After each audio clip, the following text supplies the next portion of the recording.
ओम श्री बृहस्पति नमः। गुरुवार यानी बृहस्पतिवार का व्रत बड़ा ही फलदायी माना जाता है। गुरुवार के दिन श्री हरि विष्णु जी की पूजा का विधान है और इस दिन बृहस्पति देव तथा केले के पेड़ की भी पूजा की जाती है। बृहस्पति देवता को बुद्धि का कारक माना जाता है। केले के पेड़ को हिंदू धर्म में बहुत ही पवित्र माना जाता है, इसलिए बृहस्पतिवार के दिन भगवान विष्णु की पूजा के साथ साथ केले के पेड़ की भी पूजा की जाती है। और इस दिन व्रत की कथा का पाठ भी व्रत रखने वाले भक्तों को अवश्य करना चाहिए।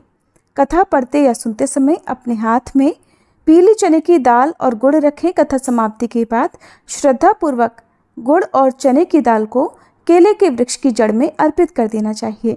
तो प्रिय श्रोताओं, अब आपको सुनाते हैं बृहस्पतिवार व्रत की संपूर्ण व्रत कथा। आप सभी इस कथा को धैर्यपूर्वक पूरा अवश्य सुनिएगा। पौराणिक कथा के अनुसार भारतवर्ष में एक प्रतापी और दानी राजा राज्य करता था। वह नित्य गरीबों और ब्राह्मणों की सहायता करता था, लेकिन ये बात उसकी रानी को बिल्कुल अच्छी नहीं लगती थी। वो न ही गरीबों को दान देती, न ही भगवान का पूजन करती थी और राजा को भी दान देने से मना किया करती थी। एक दिन राजा शिकार खेलने वन को गए हुए थे तो रानी महल में अकेली थी। उसी समय बृहस्पति देव साधु वेश में राजा के महल में भिक्षा के लिए गए और भिक्षा मांगी तो रानी ने भिक्षा देने से इनकार कर दिया और कहने लगी, हे साधु महाराज, मैं तो इस दान पुण्य से तंग आ गई हूँ। मेरा पति सारा धन लुटाते रहते हैं। मेरी इच्छा है कि हमारा धन नष्ट हो जाए, फिर न रहेगा बांस और न बजेगी बांसुरी। तब साधु महाराज ने कहा, देवी तुम तो बड़ी विचित्र हो। धन संतान तो सभी चाहते हैं, पुत्र और लक्ष्मी तो पापी के घर में भी होनी चाहिए। अगर तुम्हारे पास अधिक धन है तो भूखों को भोजन कराओ, प्यासों के लिए प्याऊ बनवाओ, मुसाफिरों के लिए धर्मशालाएं खुलवाओ। जो निर्धन अपनी कुंवारी कन्याओं का विवाह नहीं करा पाते, उनका विवाह करा दो। ऐसे और कई काम हैं जिनके करने से तुम्हारा यश लोक परलोक में फैलेगा। परंतु रानी पर उपदेश का कोई प्रभाव नहीं पड़ा। वह कहने लगी, महाराज आप मुझे कुछ मत समझाइए, मैं ऐसा धन नहीं चाहती जो हर जगह बांटती फिरूं। साधु ने उत्तर दिया कि अगर तुम्हारी ऐसी इच्छा है तो तथास्तु। तुम ऐसा करना कि बृहस्पतिवार को घर लीपकर पीली मिट्टी से अपना सिर धोकर स्नान करना, भट्टी चढ़ाकर कपड़े धोना। ऐसा करने से तुम्हारा सारा धन नष्ट हो जाएगा। ऐसा कहकर वह साधु महाराज वहां से आलोप हो गए। साधु के कहे अनुसार बातों को पूरा करते हुए रानी को केवल 3 बृहस्पतिवार ही बीते थे कि उसकी समस्त धन संपत्ति नष्ट हो गई। भोजन के लिए अब राजा का परिवार तरसने लगा। तब एक दिन राजा अपनी पत्नी से बोला कि हे रानी, तुम यहीं रहो, मैं दूसरे देश को जाता हूँ, क्योंकि यहाँ पर सभी लोग मुझे जानते हैं, इसलिए मैं कोई छोटा काम नहीं कर सकता।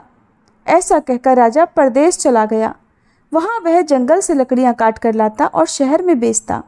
इस तरह वह अपना जीवन व्यतीत करने लगा। इधर राजा के परदेश जाते ही रानी और दासी दुखी रहने लगी। एक बार जब रानी और दासी को 7 दिन तक बिना भोजन के रहना पड़ा तो रानी ने अपनी दासी से कहा, हे दासी, पास ही के नगर में मेरी बहन रहती है, वह बड़ी धनवान है।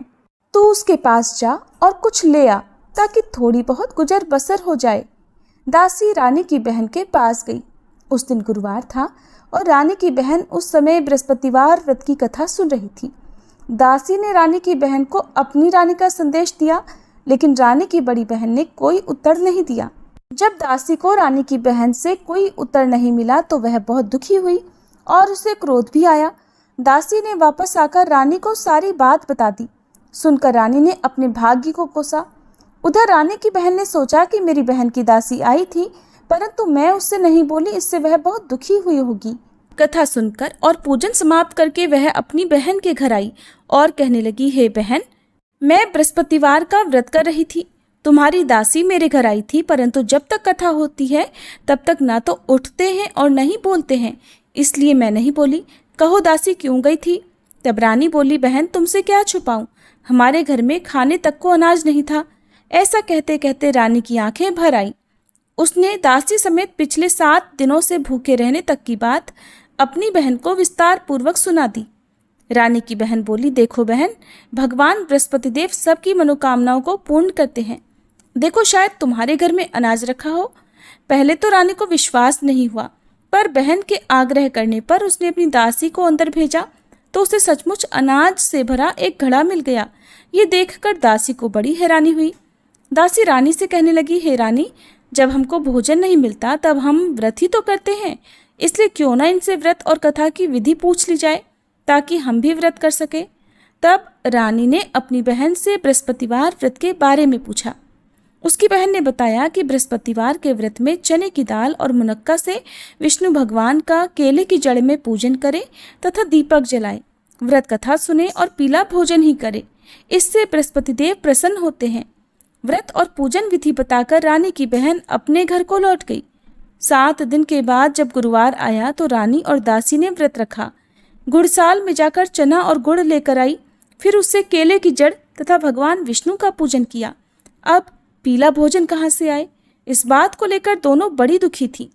क्योंकि उन्होंने व्रत रखा था इसलिए बृहस्पति देव उनसे प्रसन्न थे।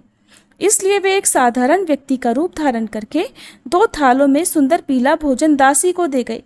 भोजन पाकर दासी प्रसन्न हुई और फिर रानी के साथ मिलकर भोजन ग्रहण किया। उसके बाद वे सभी गुरुवार को व्रत और पूजन करने लगी।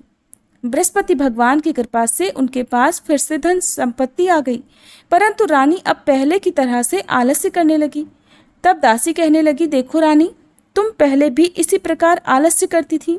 तुम्हें धन रखने में कष्ट होता था, इस कारण सभी धन नष्ट हो गया, और अब जब भगवान बृहस्पति की कृपा से हमें धन मिला है तो तुम्हें फिर से आलस्य होता है।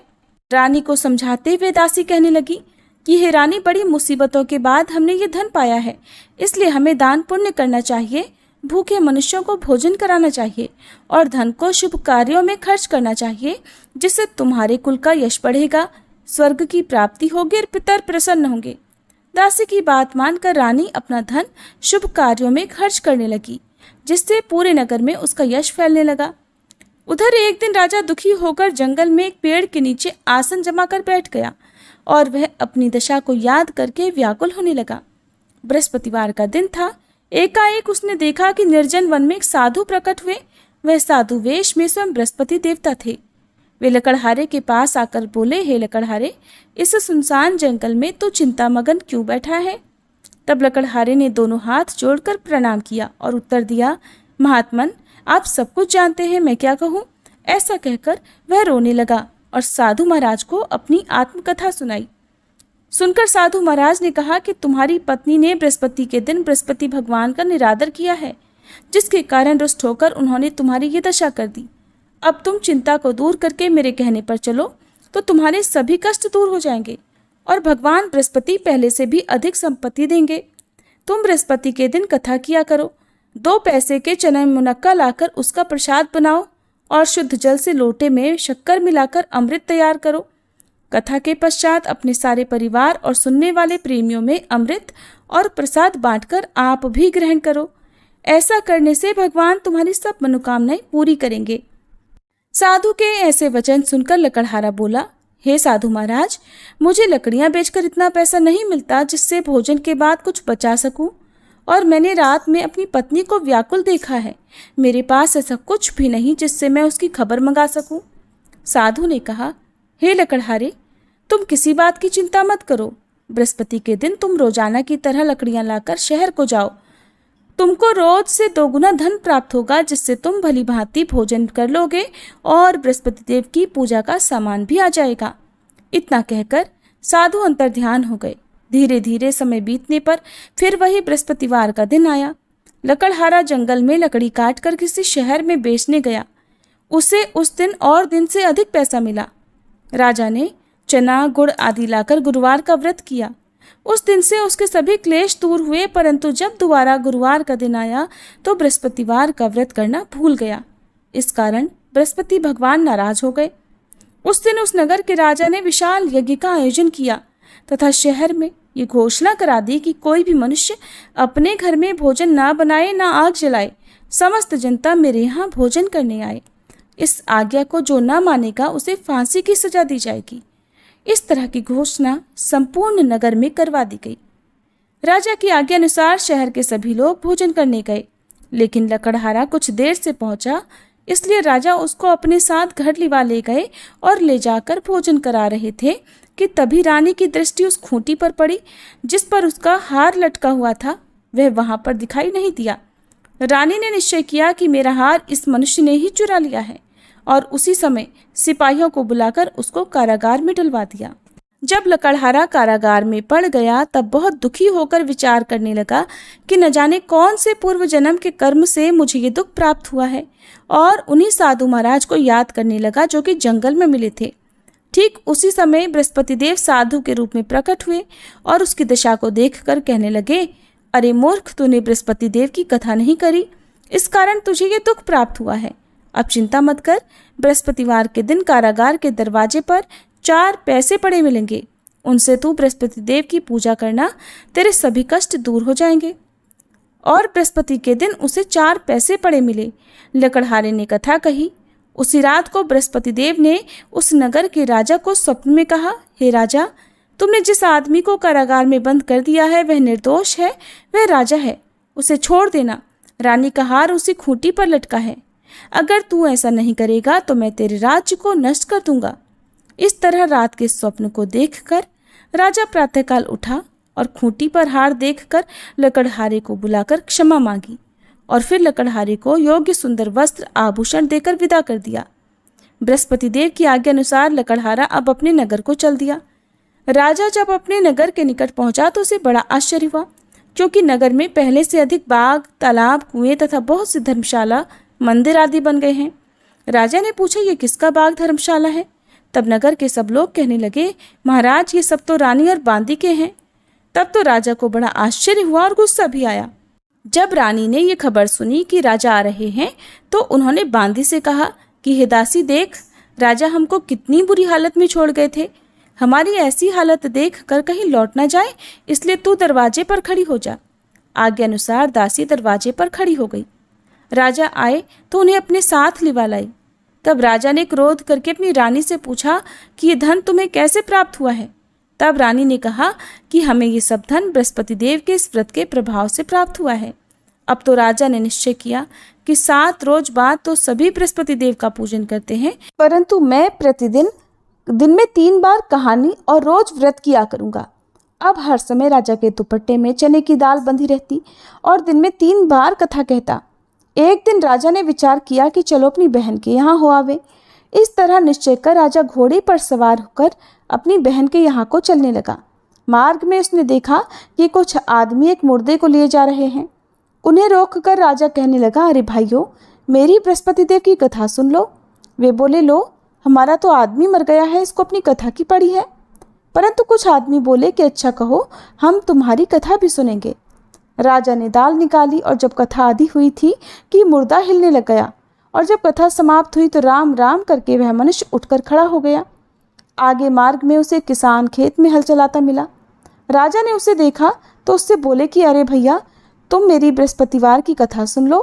किसान बोला, जब तक मैं तेरी कथा सुनूंगा तब तक तो 4 हरैया जोत लूंगा। जा अपनी कथा किसी और को सुनाना। इस तरह राजा आगे चलने लगा। राजा के हटते ही बैल पछाड़ खाकर गिर गए और किसान के पेट में बड़ी जोर का दर्द होने लगा। तभी उसकी माँ रोटी लेकर आई। उसने जब ये देखा तो अपने पुत्र से सारा हाल पूछा और बेटे ने सभी हाल कह दिया। तो वह बुढ़िया दौड़ी दौड़ी घुड़सवार के पास गई और उससे बोली कि मैं तेरी कथा सुनूंगी, तू अपनी कथा मेरे खेत पर ही चलकर कहना। राजा ने बुढ़िया के खेत पर जाकर कथा कही, जिसको सुनते ही बैल उठ खड़े हुए और किसान के पेट का दर्द भी बंद हो गया। अब राजा अपनी बहन के घर पहुंचा। बहन ने भाई की खूब मेहमानी की। दूसरे दिन प्रातःकाल राजा जगा तो देखने लगा कि सब लोग भोजन कर रहे हैं। राजा ने अपनी बहन से कहा कि ऐसा कोई मनुष्य है जिसने भोजन ना किया हो, मेरी बृहस्पतिवार की कथा सुन ले। बहन बोली, भैया, ये देश ऐसा ही है, पहले यहाँ लोग भोजन करते हैं, बाद में अन्य काम करते हैं। अगर कोई पड़ोस में हो तो देखाऊं। ऐसा कहकर वह देखने चली गई, परंतु उसे ऐसा कोई व्यक्ति नहीं मिला जिसने भोजन ना किया हो। अतः वह एक कुम्हार के घर गई जिसका लड़का बीमार था। उसे पता चला कि उसके यहाँ 3 रोज से किसी ने भोजन नहीं किया है। रानी ने अपने भाई की कथा सुनने के लिए कुम्हार से कहा तो वह तैयार हो गया। राजा ने जाकर बृहस्पति देव की कथा कही, जिसको सुनकर उसका लड़का ठीक हो गया। अब तो राजा की प्रशंसा होने लगी। एक दिन राजा ने अपनी बहन से कहा कि बहन, अब हम अपने घर को जाएंगे, तुम भी तैयार हो जाओ। राजा की बहन ने अपनी सास से कहा, सास ने कहा, हाँ चली जा, परंतु अपने लड़कों को मत ले जाना, क्योंकि तेरे भाई की कोई संतान नहीं है। बहन ने अपने भैया से कहा, भैया मैं तो चलूंगी पर कोई बालक नहीं जाएगा। राजा बोला, जब कोई बालक नहीं चलेगा तब तुम भी क्या करोगी। बड़े दुखी मन से राजा अपने नगर को लौट आया।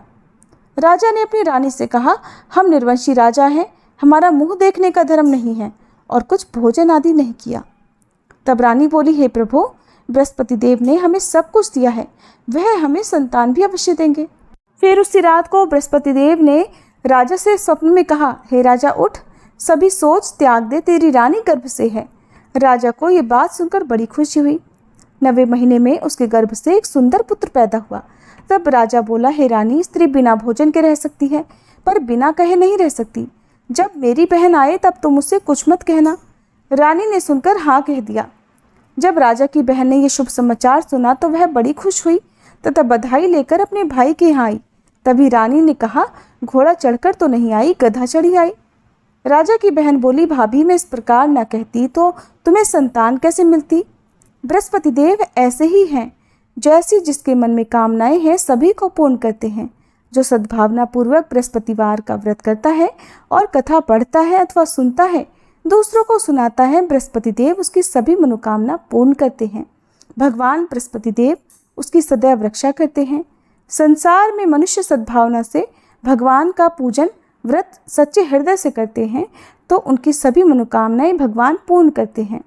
जैसी सच्ची भावना से रानी और राजा ने उनकी कथा का गुणगान किया तो उनकी सभी इच्छाएं बृहस्पति देव जी ने पूर्ण की। इसलिए कथा को सुनने के बाद प्रसाद लेकर जाना चाहिए और हृदय से भगवान का मनन करते हुए जयकारा बोलना चाहिए।